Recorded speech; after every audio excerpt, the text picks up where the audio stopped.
Student, मैं आपके teacher स्वागत करती हूँ आप सबका आज की कक्षा में।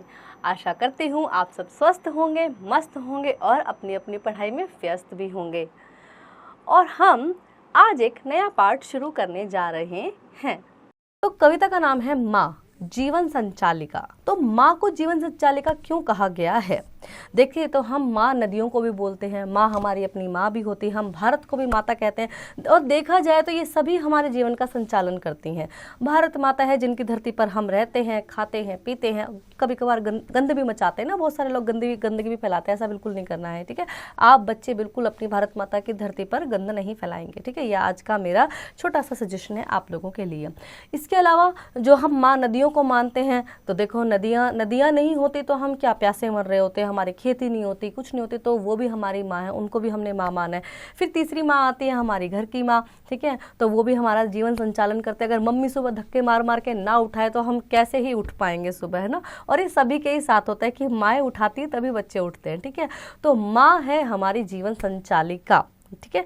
देखते हैं पाठ परिचय हमें इस बारे में क्या बता रहा है। इस पाठ के माध्यम से भाव विभोर पत्र का वर्णन किया गया है। यह पत्र क्रांतिकारी राम प्रसाद बिस्मिल ने अपनी माँ को लिखकर अपने हृदय के भाव व्यक्त किए थे, ठीक है। तो यह बिस्मिल्ला जी का पत्र है जो उन्होंने अपनी माँ को लिखा था और अपने भावों को व्यक्त किया था। सरफरोशी की तमन्ना अब हमारे दिल में है, देखना है जोर कितना बाजुए कातिल में है। वक्त आने दे बता देंगे तुझे ए आसमां, हम अभी से क्या बताएं क्या हमारे दिल में है। उन्होंने कहा सरफरोशी की तमन्ना, यानी अब तो हम सर भी कटा सकते हैं, हम अब हमारे दिल में है, देखना है हमारी बाजुओं में कितना जोर है, कितना दम है। वक्त आने दे आसमां तुझे हम बता देंगे, अभी से क्या बताना कि क्या हमारे दिल में है। राम प्रसाद बिस्मिल के आखिरी शब्द, तो ये राम प्रसाद बिस्मिल के आखिरी शब्द थे।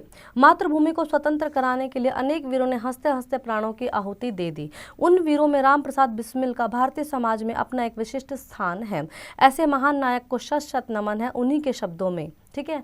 तो राम प्रसाद बिस्मिल जो है वो हमारे स्वतंत्रता सेनानियों में से एक रहे। ऐसे हजारों लोगों ने की वजह से आज हम स्वतंत्र हैं, जिन्होंने अपने प्राणों की आहुति दे दी, बिना सोचे सूली पर चढ़ गए और उन्होंने आजीवन कारावास ले लिया, है ना। और जिसे काला पानी की सज़ा बोलते हैं आज के समय में, जिसे अंडमान निकोबार बोलते हैं, तो वहाँ पे काला पानी की वहाँ पे जेल होती थी, है ना। तो जेल आज भी है, वो संग्रहालय के तौर पे रखा गया है। वहाँ पे भेज देते थे, वहाँ कुछ नहीं देते थे, तड़पा तड़पा के मारते थे। बहुत बुरे हालों में जो स्वतंत्रता सेनानी थे उनको रखा गया। उनमें से एक थे राम प्रसाद बिस्मिल। उनके ये आखिरी शब्द हैं, यदि देश के हित मरना पड़े मुझको सहसो बार भी, तो भी ना मैं इस कष्ट को निज ध्यान में लाऊं कभी, ठीक है। तो कह रहे देश के लिए अगर मुझे 100 बार भी मरना पड़े ना, तो भी मुझे बिल्कुल भी ये कष्ट नहीं होगा कि मेरे शरीर को कितनी प्रताड़नाएं दी जा रही हैं। और वाकई उनके शरीरों को बहुत प्रताड़नाएं दी गई हैं अंग्रेजों के द्वारा।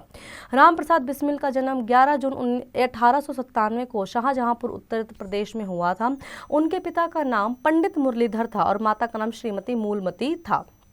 तो पंडित मुरलीधर के और माता श्रीमती मूलमती के पुत्र थे राम प्रसाद बिस्मिल। माता पिता दोनों ही भगवान श्री राम के परम भक्त थे, अतः बालक का नाम बड़े प्रेम से राम प्रसाद रखा गया।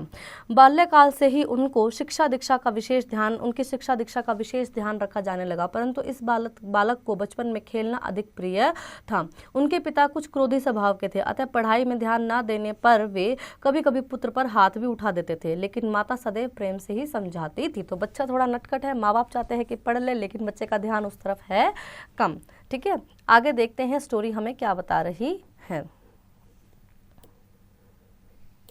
पिता ने बालक को हिंदी का अक्षर ज्ञान तो करवाया ही, साथ ही उर्दू सीखने के लिए उर्दू के स्कूल में भी दाखिला करवा दिया। तो इसके पीछे भी एक मनोरंजक घटना है जिसका जिक्र बिस्मिल जी ने आत्मकथा के खंड 1 में किया है, ठीक है। तो उनको उर्दू का भी, हिंदी तो सिखाई ही गई क्योंकि हिंदू थे तो हिंदी सिखानी ही थी, ठीक है, और उर्दू भी सिखाई गई है। और ये कैसे हुआ तो ये भी बताया है कि उन्हें बचपन में ऊ लिखना नहीं आता था, जिसके चलते उन्हें एक बार पिताजी से खूब मार पड़ी, तो उन्हें उर्दू किस वजह से सिखाई गई कि ऊ लिखना नहीं आता था, ठीक है। अंततः उन्हें उर्दू सीखने भेजा गया। फिर माताजी ने स्नेहवश वे अंग्रेजी पढ़ने के लिए मिशन स्कूल में भी गए, ठीक है। तो फिर उनको उर्दू ऊ लिखना ना आने की वजह से उर्दू सिखाई गई, फिर बाद में उनको इंग्लिश स्कूल में भी डाला गया। राम प्रसाद बिस्मिल जी कि आर्य समाज में धीरे धीरे रुचि बढ़ने लगी, अतः वे प्राय प्रवचन, व्याख्यान आदि सुनते और साधु सन्यासियों के पूरी निष्ठा से सेवा भी करते। बिस्मिल अपनी माताजी से बहुत अधिक प्रभावित थे। उनकी माताजी अपने प्रोत्साहन और सद्व्यवहार से सदैव पुत्र के जीवन को सही दिशा दिखाती रही। बिस्मिल ने जेल से अपनी माता को एक पत्र लिखा जो अत्यंत हृदयस्पर्शी और प्रेरणादायी था। तो उन्होंने जब उनको जेल में डाला गया तो वहाँ से अपनी माताजी के लिए, माताजी को बहुत प्यार करते थे, उनके लिए क्या एक पत्र भी लिखा। जन्मदात्री जननी सादर चरण स्पर्श, माताजी के लिए लिख रहे हैं जन्मदात्री जननी सादर चरण स्पर्श।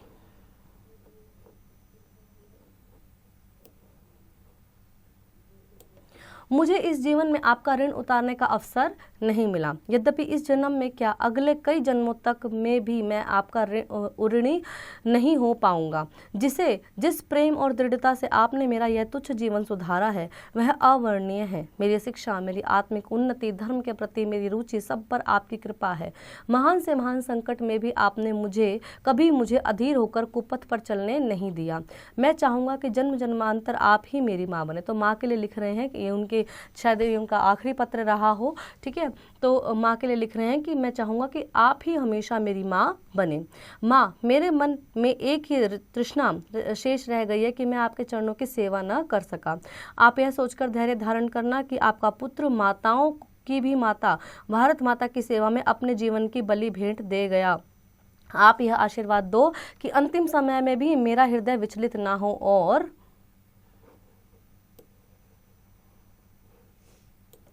आप भी उसी प्रकार धैर्य रखना जैसे गुरु गोविंद सिंह की धर्म पत्नी ने रखा था। तो गुरु गोविंद सिंह का नाम यहाँ पे क्यों लिया गया है, क्योंकि उनके 3 संतानें थी गुरु गोविंद जी की, और उनकी आंखों के सामने जब उन्होंने मुस्लिम धर्म को अपनाने से मना कर दिया था तो गुरु गोविंद सिंह और उनकी पत्नी के सामने ही उनके जो बच्चे थे उनको बहुत क्रूरता के साथ मारा गया था, और जो उनका सबसे छोटा पुत्र था उसके जिंदा के ही ऐसे ये जो हृदय होता है, दिल होता है, उसको काट के निकाला गया था और उसको पका के खाया गया था। ऐसी कथाएं मैंने काफ़ी सुनी हैं, ये सत्य घटना है ये, ठीक है। तो इसलिए उनकी पत्नी का नाम यहाँ पे ले कि उनकी तरह से आप धैर्य धारण करना और अपने पुत्र को ये सोचना कि माताओं की माता यानी भारत माता के लिए उसने अपने प्राणों की बलि दी है। जिन्होंने अपने पुत्रों की मृत्यु को हर्षित होते हुए सहन किया, यानी हंसते हुए उन्होंने अपने पुत्र की मृत्यु को देखा था। आपके चरण कमलों में प्रणाम। आपका पुत्र राम प्रसाद बिस्मिल 9वीं कक्षा में ही पढ़ते थे जब उनके हृदय में स्वदेश प्रेम की लौ जगी। उन्हें लगने लगा कि देश के लिए कोई विशेष कार्य किया जाना चाहिए। सन 1916 तक बिस्मिल की देशभक्ति उनके लिए एक जुनून बन चुकी थी। साथ ही साथ वे साहित्य सृजन भी कर रहे थे। उनके द्वारा रचित अमेरिका की स्वतंत्रता का इतिहास नामक पुस्तक छपते ही जब्त कर ली गई। तो अमेरिका की स्वतंत्रता का इतिहास जो उनकी बुक थी उसको क्या कर लिया, छपते ही उसको जब्त कर लिया, ठीक है, लोगों के समक्ष नहीं आने दिया। धीरे धीरे समय के साथ वे अनेक महानुभावों के संपर्क में आए और कई ऐसी घटनाओं को अंजाम दिया जिससे वे विदेशी सरकार की आंखों की किरकिरी बन गए, ठीक है। तो उन्होंने ऐसे कई घटनाएं हुई जिससे कि वो विदेशी सरकार की नज़रों में आ गए। काकोरी कांड के बाद तो गिरफ्तारी से हर समय उनका लुका छिपी वाला खेल चलने लगा। अंततः 26 सितंबर 1925 की रात को वे गिरफ्तार कर लिए गए। अभियोग और मुकदमा चलने का नाटक खूब चला जिसमें बिस्मिल ने स्वयं अपने केस की ऐसी पैरवी की कि जज महाशय भी मुंह तक देखते रह गए, परंतु हुआ वही जो पहले से ही तय हो चुका था। तो उस टाइम पे देखो क्या होता है, सरकार जो है वो अंग्रेजों की है, जज जो है वो अंग्रेजों के हैं, तो कोई कुछ भी बोल रहा है तो वो माननीय नहीं किया गया। अंततः जो भी स्वतंत्रता सेनानी थे उनको क्या था, या तो फांसी ही देनी थी या उनको आजीवन कारावास ही देना था। उनको जो भी जनता में आक्रोश भर रहा था या जनता को जगा रहा था कि हमें आज़ादी चाहिए, तो उनको अंततः यही उसका अंत था कि या तो उनको आजीवन कारावास देना है या फिर उनको फांसी लगा देनी है। तो ये चीज़ हुई। तो उन्होंने कहा कि उन्होंने अपने केस की खुद से पैरवी की, कोई वकील नहीं मिला लेकिन खुद से अपना केस लड़ा। लेकिन फिर भी क्या हुआ कि अंततः वही हुआ जो तय था कि उनको कुछ सज़ा सुनाई गई, ठीक है। उनको एक खतरनाक अपराधी ठहराया गया और अंततः 19 दिसंबर 1927 को गोरखपुर जेल में फांसी देने की सजा सुना दी गई। देश की स्वतंत्रता के लिए शहीद होने वाले यह बांका जवान यदि वीर था तो उसकी माँ भी वीर प्रसूता थी। राम प्रसाद के पिता ने जानबूझकर उनकी माता से फांसी की खबर छिपाई क्योंकि उन्हें लगा कि संभवतः वे इस इसे सहन नहीं कर पाएंगी। वे अकेले ही पुत्र से अंतिम मुलाकात करने चले गए। माँ भी आखिरी माँ थी, वे पिता से पहले ही बेटे के सामने उपस्थित थी। ठीक है, तो उनके पिता को जब फांसी की खबर मिली तो वो अकेले ही चले गए। सोचा माँ को ना बताऊं कि माँ जो है दुखी होगी, लेकिन माँ तो माँ थी, माँ पहले ही पहुंच गई है। ठीक है, कहते हैं कि माँ को सामने पाकर पुत्र की आंखें गीली भी ना हो पाई थी कि वे पहले ही सिंहनी सी हुंकार उठी, अगर रोना ही था तो इस ओर ध्यान क्यों लगाया। फांसी के बाद उनकी माँ ने कहा, मैं प्रसन्न हूँ कि मेरे पुत्र ने शूरवीरों की भांति अपने प्राण न्यौछावर किए। तो ऐसी माएँ होना भी बहुत ही मुश्किल का काम होता है, जो कि अपने सामने बच्चे को देख रही हैं कि बिना किसी गलती के फांसी लग रही है। ठीक है, आगे, दिल फिदा करते हैं, कुर्बान जिगर करते हैं, पास जो कुछ है वो माता की नज़र करते हैं। तो वंदे मातरम, भारत माता की जय कहकर वे हंसकर फांसी के फंदे पर खुशी से झूल गए। इस वीर शहीद की स्मृति स्थल देवरिया जिले के बरहज नामक स्थान पर है, जिसके अंदर उनकी अस्थियों का कलश आज भी मौजूद है। तो यहाँ पे इनकी अस्थियाँ आज भी मौजूद रखी गई हैं। आगे बढ़ते हैं हम शब्दार्थ की ओर।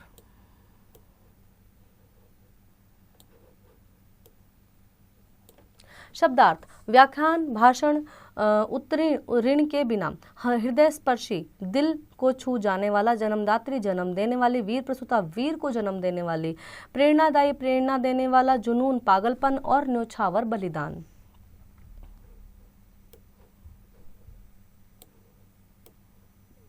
आज्ञापन, बाल्यकाल, व्याख्यान, प्रोत्साहन, प्रेरणादायी, महाअनुभावों, हुंकार, हृदय स्पर्शी।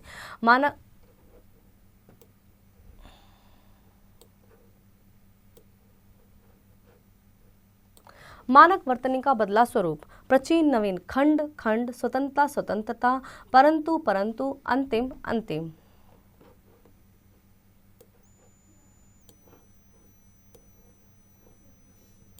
अभ्यास मौखिक, निम्नलिखित प्रश्नों के उत्तर लिखिए। राम प्रसाद बिस्मिल जी की माताजी का नाम क्या था, और राम प्रसाद बिस्मिल जी ने कौन कौन सी भाषाएं सीखी थी। राम प्रसाद बिस्मिल जी के हृदय में देश प्रेम की लौ कब जागी थी।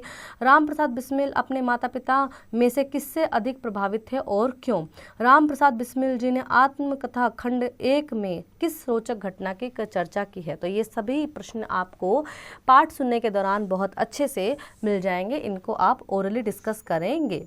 आगे देखते हैं। लिखित दिए गए प्रश्नों के उत्तर सही का निशान लगाएं। तो हमें यहाँ पे 2 डॉट दिए गए हैं, सही के हमें कैसे निशान लगाने हैं। राम प्रसाद बिस्मिल का जन्म किस महीने में हुआ था। मई, जून, अगस्त, तो जून में हुआ था, तो ये आप यहाँ पे टिक करेंगे। उनके माता पिता किनके परम भक्त थे। श्री कृष्ण, श्री राम या महादेव के। तो श्री राम जी के। राम प्रसाद बिस्मिल को पढ़ने से भी अधिक प्रिय क्या था, खाना, दौड़ना या खेलना। तो खेलना। राम प्रसाद बिस्मिल जी के पिता कैसे स्वभाव के थे, हंसमुख, क्रोधी, वाचाल। तो क्रोधी। बिस्मिल जी के हृदय में स्वदेश प्रेम की लौ कब जागी। कक्षा 10 में, कक्षा 9 में, कक्षा 12 में, कक्षा 9 में। बिस्मिल जी सबसे अधिक किससे प्रभावित थे, अपने पिता से, अपने भाई से, अपनी माँ से। तो अपनी माँ से।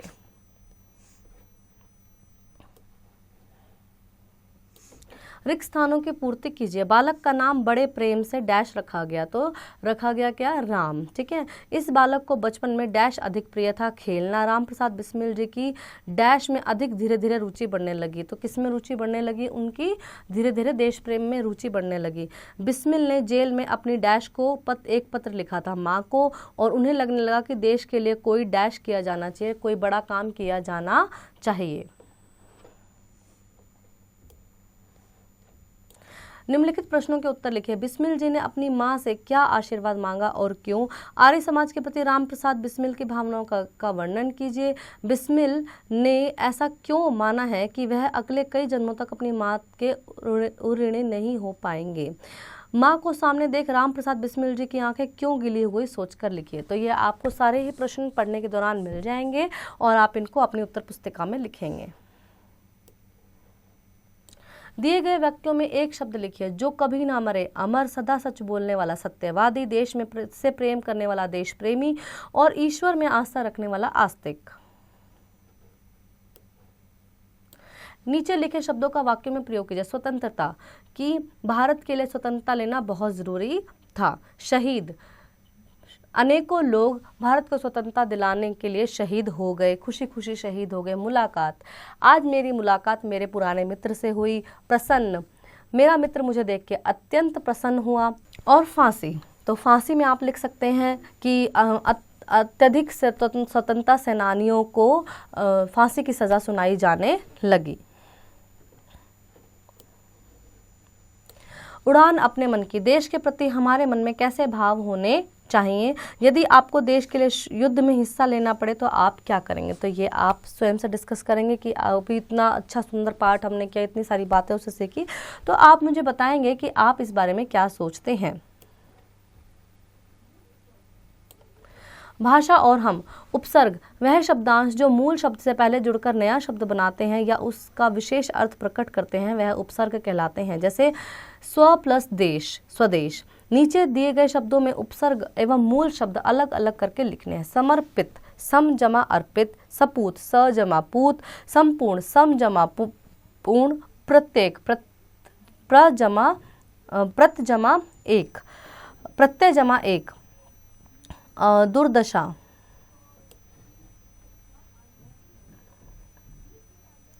तो दुर जमा दशा, ऊऋणी, ऊ प्लस ऋण। ठीक है, तो इस तरह से आप इनको अलग अलग करके लिखेंगे।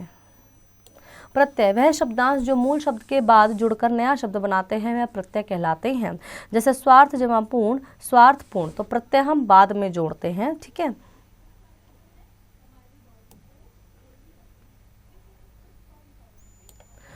नीचे लिखे शब्दों में से मूल शब्द एवं प्रत्यय अलग कीजिए। तो स्वार्थ रहित, स्वार्थ जमा रहित, प्रसन्नता, प्रसन्न जमा ता, हृदयहीन, हृदय जमा हीन, जन्मदाता, जन्म जमा दाता, बुद्धिमान, बुद्धि प्लस मान, और शर्मनाक, शर्म प्लस नाक।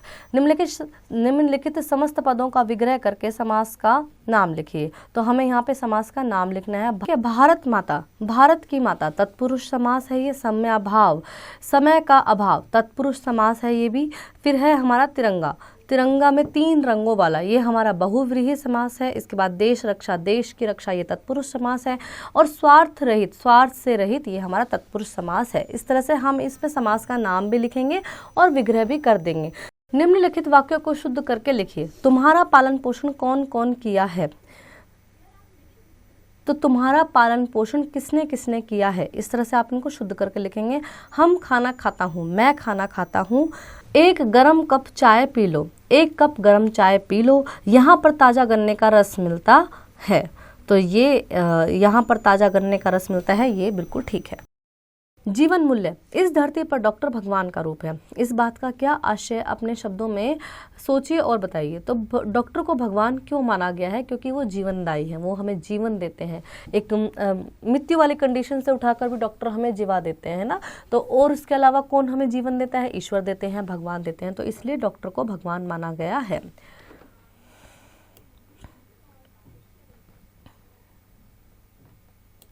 रचनात्मक कार्य, यदि क्रांतिकारी और स्वतंत्रता सेनानियों ने हमारे देश को आज़ादी न दिलाई होती तो क्या होता। क्या आज़ादी खोकर जीवन जीना अच्छा होता है। देश के स्वतंत्रता संग्राम में भाग लेने वाले क्रांतिकारियों के मन में भाव क्या रहे होंगे। तो पाठ पढ़ने के माध्यम से आपको ये सब बातें थोड़ी थोड़ी समझ में आ ही गई होंगी। इनको आप अपने इम्पोर्टेंस के बेसिस पे लिखेंगे। खोज कर लिखिए। देश की आज़ादी के लिए चलाए गए आंदोलनों के नाम बताइए। तो आप नाम बताएंगे कौन कौन से आंदोलन, जैसे दांडी यात्रा निकाला गया, असहयोग आंदोलन निकाला गया। ठीक है, दिए गए चित्रों को देखकर भारत के क्रांतिकारियों को पहचान कर लिखिए। तो बहुत ही ईजी है, पहले भगत सिंह हैं और बाकी 2 आप स्वयं से ढूंढ कर लिखेंगे कि ये कौन है। ठीक है,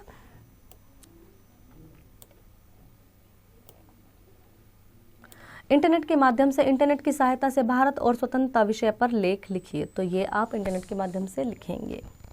आशा करती हूँ आपको यह पाठ अच्छे से समझ आया होगा और अब आप इसका अभ्यास करेंगे।